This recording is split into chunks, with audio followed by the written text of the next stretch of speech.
Sir, என்ன மாதிரி எதையும் தாங்கும் இதயம் கொண்ட மாணவர்களோட பார்வையில பெற்றோர்களும் ஆசிரியர்களும் காமெடியன்ஸா தான் சார் தெரியறாங்க. எதை பார்த்தாலும் எப்ப பார்த்தாலும் எதுக்கு எடுத்தாலும் அட்வைஸ் பண்ணியே சொல்ற எங்க பேரண்ட்ஸும் 6 மணிக்கு அலாரம் வச்சு அதை அடிச்ச உடனே ஆஃப் பண்ணிட்டு பல் தேய்ச்சிட்டு குளிச்சும் குளிக்காம ரெடியாகி பஸ் ஸ்டாப்ல போய் நின்னா இப்பதான் சார் தெரியுது இந்த பொண்ணோட கிளாஸ்ல இருக்க பசங்க எல்லாம் ஏன் ஹாஸ்பிட்டல் அட்மிட் ஆயிருக்காங்கன்னு. அது ஒண்ணு இல்ல, பாம்பின் கால் பாம்பரியம். இனத்தை பத்தி இனத்துக்கு தான் தெரியும். நான் பேச முடியுமா? பேசு சார். பயமுள்ள குளிக்காம போயிருக்கு சார். பாப்பா, நீ சுத்தத்தை பத்தி யோசிக்கலனாலும் பரவாயில்ல, சுத்தி இருக்கவங்கள பத்தியாவது யோசி. சார், நாங்களாச்சும் பரவாயில்ல, குளிச்சும் குளிக்காம தான் போறோம். எங்க டீச்சர்ஸ் வருவாங்க பார்க்கணும், குளிக்காம சென்ட்ரிலே குளிச்சுட்டு வருவாங்க. இந்த பஞ்சுவாலிட்டின்னு ஒரு டீ இருக்கு, டீ கடையில எல்லாம் கிடைக்காது, கேட்டு பார்க்காதீங்க. எனக்கும் அதுல மட்டுமா டீ இருக்கு? இனிஷியல்லே டீ இருக்கு, நான் ஏன் கேட்டு பார்க்கறேன்? நீ இந்த பஞ்ச்லாம் வேற எங்கேயாவது வச்சுக்கணும், என்கிட்ட வைக்கலாமா? நாங்க எங்களுக்கு இருக்கிற 1000 ப்ராப்ளம்ஸையும் சால்வ் பண்ணிட்டு திடீர்னு ஒரு நாள் லேட்டா போய் நின்னா அங்க இருக்கிற சாரு கிரவுண்ட்லயே வச்சு 1/2 மணி நேரம் காதுல ரத்தம் வர்ற மாதிரியே லெக்சர் கொடுப்பாரு. பார்க்கணும். எங்க குழப்ப கேட்டா நாய் கூட கண்ணீர் விட்டு அழும். ஒரு நாள் என்ன பண்ணிட்டாரு, திடுதிப்புன்ட்டு எங்க தமிழ் சாரு பிரேயர்ல இன்று மாலை நடக்கும் விழாவில் நான் தலைமையுரையாற்றுகின்றேன் அப்படின்ட்டாரு. சரி, நம்ம தமிழ் சார் தான் கொஞ்சம் கேட்கிற அளவுக்கு ஆற்றுவாருன்னு சொல்லிட்டு நாங்களும் ஆர்வமா போய் உக்காந்தா அங்க அவர் பிளேடு போட்டு அறுத்தா கூட பரவாயில்ல, ரம்பத்தை போட்டு அறுத்தாரு. பார்க்கணும். சார், எங்களை மாதிரி வயசு பசங்க எதுக்கு தெரியுமா சார் ஸ்பீச்சுக்கு நடுவுல போர் அடிச்சாலும் கை தட்டுறோம். அப்பயாச்சும் அவன் ஸ்டேஜ் விட்டு வெளியே வர்றானாங்கிறதுக்காக தான் சார் கை தட்டுறோம். நீங்க எதுக்கு கை தட்டுறீங்க, எதை எப்படி தட்டி விடுன்னு உங்களுக்கு தெரியாததா?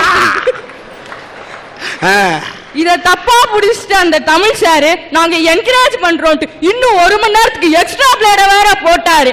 சரின்னு சொல்லிட்டு அவர் வெளியில வந்ததுக்கு அப்புறம் ஒரு பையன் போய் சொன்னா, சார் செம்மையா பேசுனீங்க சார், பாயிண்ட் ஒன்னும் நச்சுன்னு இருந்துச்சு சார். உடனே அவருக்கு ரொம்ப சந்தோஷம், நம்ம பேசுனது ஒருத்த உட்காந்து கவனிச்சிருக்கானேன்ட்டு.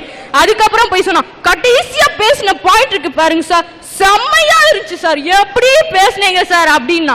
உடனே அவரே யோசிக்க ஆரம்பிச்சார், அப்படின்னு நம்ம கடைசி பாயிண்ட் பேசணும்ட்டு. சார், கடைசியில நன்றி வணக்கம் சொன்னீங்கல்ல சார் அப்படின்னு சொன்னா. இந்த மாதிரி நாங்க என்ன நினைக்கிறோம் கூட புரிஞ்சுக்காம அவங்க பாட்டு பிளேடு போட்டே போறாங்க. பாத்தீங்களா, அவங்கள பார்த்தா எங்களுக்கு காமெடியன்ஸா தான் சார் தெரியுது. அப்புறம் பாத்தீங்கன்னா மிஸ் எல்லாம் சொல்லுவாங்க, தன் கையே தனக்கு உதவி, மத்தவங்களை எப்பவுமே எதிர்பார்க்க கூடாது, உன் மேல எதுக்கு மத்தவங்க கிட்ட சொல்ற அப்படின்லாம் சொல்லுவாங்க. மிஸ் அடுத்த நாள் காலையில கேட்டுக்குள்ள வருவாங்க, வந்த உடனே அப்படியே எங்களை கூப்பிடுவாங்க. சரி, நம்மளும் கடலையை போட்டு மிட்டம்ல பாஸ் மார்க் வாங்கிடலான்னு போனா, இந்த பேக் கொண்டு போய் ஸ்டாஃப் ரூம் வச்சிருமா அப்படிம்பாங்க. அந்த பேக்ல 200 கிராம் வெயிட் கூட இருக்காது. இத போய் வச்சுட்டு ஆபீஸ் ரூம்ல கையெழுத்து போட்டா என்ன, நாங்க எப்பயாச்சும் மிஸ் கிட்ட போய், மிஸ் எங்க சோத்து முட்டையும் புக்கு முட்டையும் கொண்டு போய் எங்க கிளாஸ்ல வச்சிருக்க மிஸ் அப்படின்னு சொல்லிருக்கோமா? நாங்க அப்படி சொல்லிட்டோம்னு வச்சுக்கோங்களே, கிரவுண்ட்ல துரத்தியே செருப்பால அடிப்பாங்க எங்களை. அதுக்கப்புறம் பட்டின்னு சொல்றீங்களே, 24 வயசு வரைக்கும் பஸ் கண்டக்டரா இருந்தவரு நம்ம சூப்பர் ஸ்டார், யூனிவர்சிட்டி படிப்பை கூட முழுசா முடிக்காதவரு பில்கேட்ஸ், ஹோட்டல்ல சர்வரா வேலை செஞ்சவரு ஓப்ராய், சின்ன வயசுல செருப்பு தைச்சவரு ஆப்ரஹாம் லிங்கன், பெட்ரோல் பங்க்ல வேலை செஞ்சவரு அம்பானி, 10th ஸ்டாண்டர்ட்ல பெயிலா போனவரு சச்சின் டெண்டுல்கர், படிப்பை பாதியிலேயே நிறுத்தினவரு AR ரஹ்மான். இதுல இருந்து என்ன தெரியுது, வாழ்க்கையில படிச்சா முன்னுக்கு வர முடியாதுன்னு தெரியுது. அற்புதமா சொன்ன, அற்புதம் அற்புதம் அற்புதம். ஒரே ஒரு விஷயம் நீ சொன்னதை வச்சே நான் சொல்றேன், சச்சின் டெண்டுல்கர் படிக்கல, அப்ப பேட் மட்டையை பிடிச்சவன் சச்சின் டெண்டுல்கர் ஆக முடியுமா? ஆக முடியாது. விசில் அடிச்ச ரஜினிகாந்த் படம் பார்த்தா ரசிகன் விசில் அடிக்கிறான், அப்ப விசில் அடிக்கிற கண்டக்டர் எல்லாம் சூப்பர் ஸ்டார் ரஜினி ஆயிட முடியுமா? ஒன்னே ஒன்னு தெரிஞ்சுக்கம்மா, இவங்க எல்லாம் முன்னேறி காட்டிய மனிதர்கள். அவர்களெல்லாம் ஏதாவது சில சதவீதம் மட்டும்தான் சில பேர் முன்னேறி காட்ட முடியும். அவர்கள் கோடியில் ஒருவராக இருக்கலாம். ஆனால் சராசரி மனிதன் வாழ்க்கையில் படித்து முன்னேறினால் தான் வாழ்க்கை. சட்டமேதை டாக்டர் அம்பேத்கர்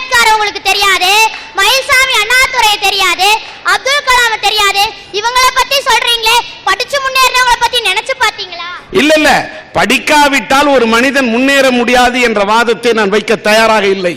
படிக்காத மேதை காமராஜர் தான் இந்த நாட்டுக்கு முதலமைச்சராக வந்தார். படிக்காத மேதை மக்கள் திலகம் புரட்சி நடிகர் புரட்சி தலைவர் எம்ஜிஆர் தான் இந்த நாட்டுக்கு முன்னாள் முதல்வராக இருந்தார். அதிகம் படிக்காத தமிழக முதல்வர் டாக்டர் கலைஞர் அவர்கள் தான் இந்த நாட்டை 5 முறை ஆண்டிருக்கிறார். ஆக படித்தால் மட்டும்தான் சாதிக்க முடியும் என்று நான் வாதிட தயாராக இல்லை. ஆனால் அதை மட்டுமே முன்னுதாரணமாக எடுத்துக்கொண்டு நாங்கள் எல்லாம் படிக்க மாட்டோம் என்று உன்னை போன்ற இளைஞர்கள் இளந்தளிர்கள் பிடிக்க கூடாது அடம். அப்படி பிடித்து விட்டால் வாழ்க்கையிலே பிடிக்க முடியாது இடம். அக்கா, படிச்சவங்க எல்லாம் வாழ்க்கையில முன்னேற முடியாதுன்னு சொன்னீங்க, அப்புறம் ஏக்கா நீங்க ஸ்கூல்ல படிச்சிட்டு இருக்கீங்க? நான் என்ன பண்றது, கம்பல்சரியா போய் சேர்த்து விட்டுட்டாங்களே. ஆமா, படிக்காம இருந்துட்டா வீட்டுல உட்கார்ந்து சோறு வடிக்க வேண்டியதுதான். நாங்களும் இந்த மாதிரி பாலிசியை கீப் அப் பண்ணி ஒரு ஏஆர் ரஹ்மான், ஒரு சச்சின் டெண்டுல்கர், அப்படி இல்லைன்னா கூட ஒரு அம்பானியாச்சும் ஆகலான்னு சொன்னா இதெல்லாம் இந்த பேரண்ட்ஸ் புரிஞ்சுக்க மாட்டாங்க. ஏண்டி எதுக்கு நீ மத்ததெல்லாம் பாக்குற, படிப்பை மட்டும் படிக்க வேண்டியதானே, படிக்கிறது தவிர உனக்கு என்ன வேற வேற, படிச்சு தொழுதே கழிதே அப்படின்னு சொல்லிட்டு திட்டுவாங்க. அம்பானி ஆயிட்டா பரவாயில்ல, அம்போன்னு நீ போயிட்டீங்கன்னா என்ன வருதுதானே அவங்களுக்கு கவலை. இப்படி எங்களை புரிஞ்சிக்காம இருக்கிற பேரண்ட்ஸ் ஏன் கண்ணில் காமெடியன்ஸா தான் சார் தெரியுறாங்க. தங்கமே வைரமே அப்படின்ட்டு இல்லைனா கூட அட்லீஸ்ட் பித்தளையே அப்படின்னு சொல்லிட்டு கொஞ்ச நாள் கூட ஹீரோன்னு பேச வந்திருப்போம். ஒரு தடவை திட்டினா ஓன்னு ஒப்பாரி வச்சுட்டு 2 தடவை திட்டினா மனசுக்குள்ளேயே புளிகிட்டு இந்த மாதிரி வில்லன்னு பேச வந்திருப்போம். டெய்லியும் திட்டினா யாரும் இல்லாத கடைக்கு எதுக்கு தீயாத்திர அப்படின்னு நினைச்சிட்டு காமெடியன்ஸா தான் சார் பேசுவோம். ஐயா, இன்றைய மாணவர்கள் ஆசிரியர்களை வில்லனா தான் சார் பாக்குறாங்க. அடி உதவுற மாதிரி அண்ணன் தம்பி உதவ மாட்டான்டா, இது ஒரு பழமொழி. இந்த பழமொழிய சொல்லிதான் சார் எங்க வாதியாரு எங்களை அடிப்பாரு. அவர் பள்ளிக்கூடத்துக்குள்ள நுழைஞ்சாலே நாங்களாம் கப்பு சிப்புன்னு அமைதி ஆயிடுவோம் சார். வாய திறந்து கேள்வி கேட்டாலும் அடி, கேள்வி கேட்கலனாலும் அடி. பள்ளிக்கூடத்துக்கு நாங்க வந்தாலும் அடி, வராட்டினாலும் அடி ஈட்டி மாதிரி விழுகும் சார். இன்னைக்கு ஆசிரியர்கள் மாணவர்கள் அடிக்கிறது இல்லையா, மாணவர்கள் தாங்க ஐயா ஆசிரியர் அடிக்கிறாங்க. இதே நம்ம விவேக் சார் ஸ்டைல்ல சொல்லணும்னா, ஏ என்ன தொட்ட நீ கெட்டங்கறாயா மாணவன். இப்படி அடிக்கிறதுலயும் பாட்டு பாடிட்டே அடிப்பாங்க சார் சில வாதியாருங்க. என்ன பாட்டுன்னு கேக்குறீங்களா? நான் அடிச்சா தாங்க மாட்டேன், 4 மாசம் தூங்க மாட்டேன். அடிக்கிறதே அடியாமா, அதுல 4 மாசம் தூங்காத மாதிரியும் அடிப்பாங்களாமா சார். இப்படி தினம் தினம் அவங்க கிட்ட மாட்டிட்டு நாங்க படுற அவஸ்தையும் வெந்த நூடுல்ஸ் ஆயிட்டு இருக்க இன்றைய மாணவர்கள் ஆசிரியர்களை வில்லனா தான் சார் பாக்குறாங்க. ஐயா, ஒரு கரு உருவாகி வளர்ற இடமான கருவறையும் பள்ளி வகுப்பறையும் ஒண்ணுதான் சார். ஐயா, ரொம்ப வருத்தமா இருக்கு. அந்த புவியீர்ப்பு விசையை கண்டுபிடிச்சாரே நியூட்டன், அவர் தலையில இந்த ஆப்பிள் பழம் விழுகிறதுக்கு பதிலா இவ்வளோ பெரிய பலாப்பழம் விழுந்திருந்தா ரொம்ப நல்லா இருந்திருக்கும் சார். நியூட்டன் என்ன பாவக்கா பண்ணாரு, அதை அடிப்படையா வச்சு நீங்க ஏதாச்சும் கண்டுபிடிப்பீங்கன்னு பார்த்தா அவர் தலையில ஆப்பிள் விழுந்ததுக்கு பதிலா பலாப்பழம் விழுகும்னு சொல்றீங்க. ரொம்ப நல்லா இருக்கா உங்களுக்கு? அந்த மாதிரி தப்பெல்லாம் நாங்க பண்ணவே மாட்டோம். ஏன்னா நாங்க ஏதாச்சும் கண்டுபிடிச்சு அதை எவனாச்சும் பாடமா வச்சு அவன் பாவத்தை நான் கொட்டவா? வேணவே வேணாம். இன்னைக்கு அந்த 3 நியூட்டன் விதிய மனப்பாடம் பண்ண சொல்லி படுத்துறாங்களே பாடு. அப்பா பாப்பா பாப்பா, கொடுமையிலும் கொடுமை சார். வர கோபத்துக்கு உலகத்தையே உடைச்சு போடலான்னு தோணுது சார். ஐயா, ஆசிரியர்கள் சம்பள உயர்வுக்காக கொடி பிடிக்கிறாங்க, போராட்டம் நடத்துறாங்க, உண்ணாவிரதம் இருக்காங்க, தர்ணா நடத்துறாங்க. என்னைக்காச்சும் எங்களுடைய நலனுக்காக போராட்டம் நடத்திருக்காங்களா சார்? பாட சுமை அதிகம், பள்ளியில உட்கார்ந்து படிக்கிறதுக்கான சரியான சூழல் இல்ல, சரியான கழிப்பற வசதி இல்லைன்னு என்னைக்காச்சும் எங்களுடைய நலனை முன்வச்சு போராட்டம் நடத்திருக்காங்களா சார்? ஐயா, அந்த காலத்துல ஆசிரியர்கள்னா எப்படி இருந்தாங்க தெரியுமா? அழகா ஒரு கொண்டை, கையில ஒரு கொடை, புத்தகங்கள் இன்னொரு கையில, இந்த மாதிரி பள்ளிக்கூடத்துக்கு எப்படி வரணுமோ அப்படி வந்தாங்க. இன்னைக்கும் தான் இருக்காங்களே, என்னமோ உலகழகி போட்டியில கலந்துட்டு பரிசு வாங்கணுங்கிற நினைப்புல வராங்க. சார் அதுக்கு மாதிரி புடவை என்ன, புடவைக்கு மேட்சா பொட்டு என்ன, வளையல் என்ன, அப்பா பாப்பா பாப்பா. இந்த மேடைக்கு வரதுக்கே இன்னும் மேக்கப் போட்ட நீங்க அத்தனை பேர்த்துக்கு பாடம் நடத்த வரவங்க மேக்கப் போடாம வருவாங்களா? ஒன்னும் மேட்சிங்கா வரவே இல்ல தங்கச்சி. நீ ஆடுறத பார்க்கும் போதே தெரியுது, அவங்க பெருசா போட்டாங்க கொண்ட, அதுக்காக நீ இங்க போடுற சண்டை. எங்களுக்கு இங்க கொடையுது மண்டை. ஐயா, தன்னுடைய வகுப்புல படிக்கிற ஒரு மாணவன் கிட்டயே பணம் வாங்கி கொண்டு டியூஷன் எடுக்கிறத விட கேவலம் இந்த ஆசிரியர் சமூகத்துக்கு வேற இருக்க முடியுமா சார்? அதுலயும் டியூஷன் போனா பாஸ் பண்ணிரலாம்ங்கற மனோபாவத்தை தர ஆசிரியர்கள் தான் சார் சமூகத்தோட முதல் குற்றவாளி.